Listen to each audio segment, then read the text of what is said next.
দিল্লি থেকে শেখ হাসিনা যেন উস্কানিমূলক বক্তব্য না দেয় সে বিষয়টি নিশ্চিত করতে ভারতের প্রতি আহ্বান জানালেও জবাব মেলেনি। বিকেলে পররাষ্ট্র মন্ত্রণালয়ের সাপ্তাহিক ব্রিফিংয়ে একথা জানান মুখপাত্র রফিকুল আলম। তিনি জানান, ৯ ডিসেম্বর ঢাকায় বাংলাদেশ ভারত পররাষ্ট্র সচিব পর্যায়ের বৈঠক অনুষ্ঠিত হবে। বৈঠকে বাণিজ্য, পানি বণ্টন, সীমান্ত সহ স্বার্থ সংশ্লিষ্ট ইস্যুতে আলোচনা হবে। তবে শেখ হাসিনাকে ফেরত আনার বিষয়টি থাকবে কিনা তা এখনও নির্ধারণ হয়নি বলে জানান পররাষ্ট্র মুখপাত্র।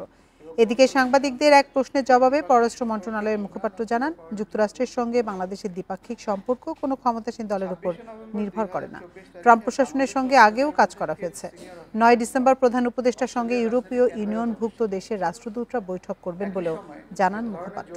বাংলাদেশের কোথাও দারিদ্র্য সম্পর্কিত উন্নয়ন কর্মসূচিতে আমাদের জানা পত্রিকার মাধ্যমে আসা, আমরা পত্রিকাতে যা দেখেছি বা মিডিয়াতে যা দেখেছি যে এরকম একটা পলিটিক্যাল মিটিং আছে, সেই পলিটিক্যাল মিটিংয়ে উনি বক্তৃতা দিবেন।